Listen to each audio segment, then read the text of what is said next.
मैं आपको बता रहा था, इस दुनिया में यथार्थ दिखाई नहीं देता है। यथार्थ जैसा संसार है वैसा दिखता नहीं है, और जैसा संसार नहीं है वैसा ही दिखता है। दुर्योधन जब पांडवों के भवन का उद्घाटन करने के समारोह में शामिल होने गया तो भीम उसको लेने आए थे। भीम से ही ज्यादा उसकी अनबन रहती थी और भीम को ही लेने भेजा कि तुम ही जाओ। भीम भी महान है जो लेने चला गया, अन्यथा नाराज होता तो कहा हम लेना जाए, उनका चाहे कोई जाए।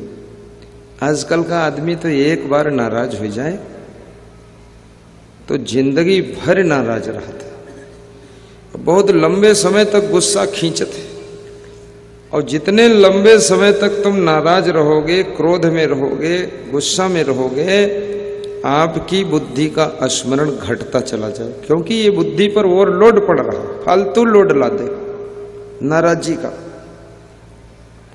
और जब जब उसकी याद करोगे, जब जब उसका नाम कोई लेगा, तो तुम ये भी कहोगे इनका नाम सुनते ही 100 ग्राम खून जल जाता है। और न जाने दिन में कितनी बार कोई सुना वो तुम्हारा खून सब जल गवा। ये क्रोध मामूली राक्षस नहीं है, बहुत खतरनाक। तो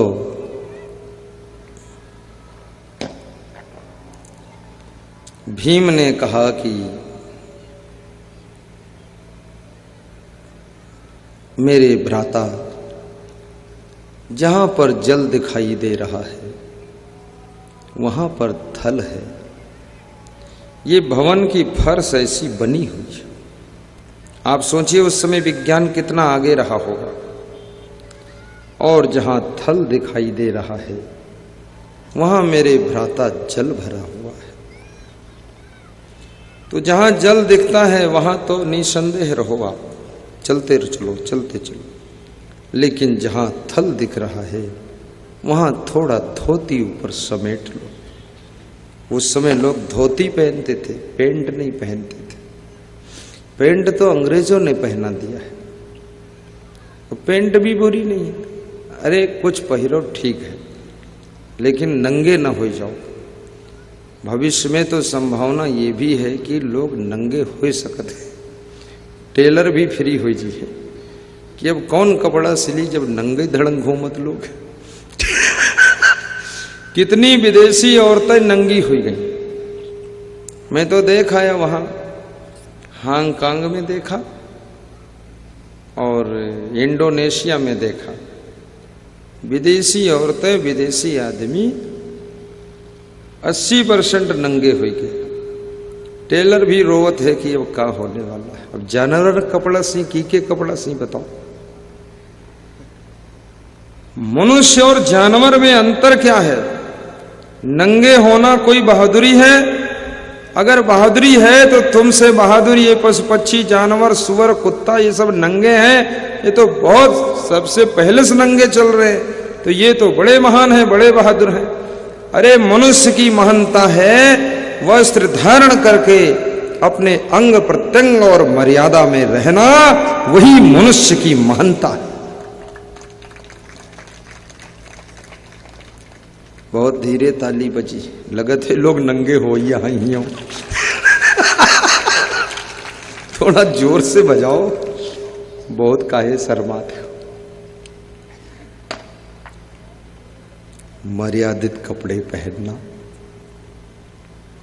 बुद्धि का विकास करना, किसी के प्रति लंबे समय तक नाराज मत रहे, किसी से ईर्ष्या भी मत करना, उससे आपका सुख नष्ट होता है, आपकी शांति समाप्त हो जाती है। द्वेष और नफरत की भावना भी मत रखना, सहज भाव से जीवन जीना। किसी का स्वभाव व्यवहार पसंद ना आए तो समता पूर्वक काम कर लेना। जैसे रोडवेज बस में तुम बैठते हो, ड्राइवर गाड़ी चलाता है, उसके गाड़ी चलाने का ढंग आपको पसंद नहीं आता है, फिर भी गम खाकर बैठे रहते हैं, मारपीट थोड़े करते। जैसे कोई पायलट हवाई जहाज चला रहा है, अब जिस ढंग से चलाता ज्यादा जल्दी मोड़ देता है, लेकिन तुम गम खाकर समता से बैठे रहते हो। ऐसे बिलग बिलग स्वभाव के लोग आपके घर में, परिवार में, रिश्तेदार में मिलेंगे। उनके साथ में भी अपनी सेटिंग बिठाना, गम खा लेना, सह लेना, बहुत नाराज मत होना, खुश रहना। आपकी खुशियां नष्ट न हो, आपकी प्रसन्नता बनी रहे। दूसरों को तुम समझा नहीं सकते हो, लेकिन खुद को तुम समझा सकते हो। और जो खुद को समझा सकता है तो समझदार के सामने आकर ना समझ भी समझदार बनने लग जाता है। खुद दारू पीना छोड़ो, फिर देखो तुमको देखकर बहुत लोग पीना छोड़ देंगे। और खुद दारू पियो, दूसरों को समझाओ दारू बहुत खराब चीज है, आपकी बात कोई समझने वाला नहीं है। जो दूसरों को समझाना है पहले खुद को समझा दीजिए। जिस राह पर सबको चलाना है उस राह पर पहले खुद एक कदम आगे बढ़ा लीजिए, फिर देखो उस राह पर चलने वालों का बहुत बड़ा काफिला तैयार हो जाएगा। मैं जब साधु बना तो अकेले बना, जब घर से निकला तो 12 किलोमीटर चलकर एक साधु और बनाया। जब हम बन गए तो वाव बनेगा, मतलब 2 घंटे में दूसरा साधु तैयार करें। हम अकेले ठीक नहीं, दूसर दरुहा जब 2 दिन में दूसर दरुहा तैयार कर लेते हैं। असली दरुहा कभू अकेले नहीं पिए थे, 4-6 के साथी रहते हैं। चमचा ठेलुहा वही साथ है, माइक पिया करते, गिलास हम गिलास लड़ावा करते, बड़े प्रेम से पिए थे। दारू पिए वाले अत्ते प्रेम से पिए, तुम चाय भी अत्ते प्रेम से नहीं पिए थे। पहले सब गिलास में दारू डालत है, ठीक है, उठाए गिलास ऊके छुआ तो लड़ाई दे थोड़ा, फिर दूसरे गिलास तीसरे में लड़ाई दे, तीसरे चौथे में लड़ाई दे, फिर ये गिलास के थोड़ा दूसरे में डाल, दूसरे तीसरे में डाल दे, तीसरे चौथे में डाल दे, चौथा। बड़ा प्रेम, बड़ी दोस्ती, बड़ा भाव, बहुत दिल मिला है कि मिल बांट कर पिए उसे नादान कहते हैं। खूब पिए और फिर पिए थे। तो दारू जब गिलास हम पहुंची तो गिलासो ही लड़ब शुरू करी से, और वहां दारू तुम्हारे भीतर पहुंची तो लड़ाई तो शुरू हो वाली। गिलास हम पहुंची, गिलास टकराए लागे। अब वो अंदर जाने वाली है, अब टक्कर शुरू हुई, नौटंकी शुरू। तो दारू पीने वाले ऐसे पीते, तो हम साधु बने। तो हमने सोचा अकेले साधु रहना ठीक नहीं, तो कम से कम 50-60 साधु बनाए। सब साधु हमारे साथ है, ये सब निहंगम साधु। निहंगम का मतलब नंग धड़ंग नहीं, निहंगम का मतलब इनके पत्नी नहीं है। नहीं है का ब्याह नहीं भवा, ये पत्नी के जरूरत ही नहीं समझें, ब्याह करवे नहीं करेंगे, हो सकता ही नहीं है। तो ब्रह्मचारी हो गए 50-60 लोग हैं, और सब एक ही उम्र के, और सभी ब्रह्मचर्य और वैराग्य से रहते हैं, और बहुत अच्छे लोग हैं, बहुत नियम पालन करते हैं, बड़े प्रेम से रहते हैं। विभिन्न प्रदेशों के ये लोग हैं, कोई उत्तर प्रदेश के तो सबसे कम साधु है, उत्तर प्रदेश में साधु बहुत कम है। अब शायद जालौन में 2-4 बन जाए इस सभा में। साधु होना बहुत, बाबा बनना सरल है, बाबा बन जाओ, चाहे जौने मॉडल के बाबा बनो, दाढ़ी वाले बाबा, पोता वाले बाबा, गुंडा वाले बाबा, लफंगा वाले बाबा, बेबिचारी बाबा, भ्रष्ट बाबा। लेकिन ये साधु, ये बहुत कठिन है। कहाँ है कबीर सुनो भाई साधो, ये साधना करना पड़ता। तो ये साधु, और साधु का लक्षण होता है। हमारे साथ सब साधु साधु है, सदुनी एक भी नहीं हमारे साथ। मैं सदुनी नहीं रखता हूं, न सदुनी बनाता हूं, न सदुनी रखता हूं, न साथ हम कोई सदुनी चलती। केवल साधु, सदुनी नहीं। लफड़ा वाला काम ही खत्म सब। ना रहे बांस, ना बजे बांसुरी, ना जले अगरबत्ती, ना होए खुशबू। झंझट फालतू पालने से क्या फायदा।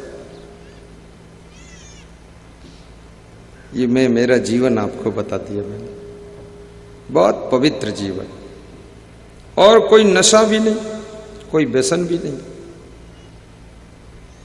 इलायची भी नहीं खाता हूं मैंने, लौंग कुछ नहीं। तम्बाकू माखो तो छूते ही नहीं, आ ही नहीं सकती वहां। इलायची लौंग का भी नशा नहीं। सादा जीवन, उच्च विचार। जितनी आदतें आप में कम होंगी और जितना ज्यादा तुम कम से कम में अपना जीवन निर्वाह चलाओगे, उतना ही ज्यादा सुखी रहोगे, प्रसन्न रहोगे, आनंद में रहोगे। और ये खुराफात की आदतों में जितना फंसोगे, उतना ही ज्यादा दुख पाओगे। इन आदतों में, इन नशा में, व्यसन में, विलासिता में, इसमें सुख नहीं है। 100% गारंटी के साथ कहता हूं, इसी के कारण ही दुख पैदा होता है। लेकिन मैंने कहा ना, संसार में उल्टा दिखता है, जो है वो दिखता ही नहीं है। जहां दुख है वहां सुख दिखता, जहां सुख है वहां दुख दिखता है। तो लोगों को दारुम सुख दिखाई देते। और जबकि शराब पीकर 56 करोड़ यादवों का विनाश हो गया था। जुआ खेलकर पांडव द्रौपदी को हार गए और महाभारत युद्ध हो गया। अब आप जुआ खेलकर धनवान होना चाहते हैं और शराब पीकर पहलवान होना चाहते हैं। बड़ी विलक्षण बात है। शराब पीकर कोई बलवान बन नहीं सकता, जुआ खेलकर कोई धनवान बन नहीं सकता। ये अटल सत्य नियम है दुनिया का। बिना महान गुरु की कृपा के कोई महान बन नहीं सकता, महान बन नहीं सकता। राम जी भगवान बने तो उनके भी गुरु वशिष्ठ, गुरु विश्वामित्र थे। कृष्ण के गुरु संदीपन थे। गुरु कृपा थी उनके ऊपर।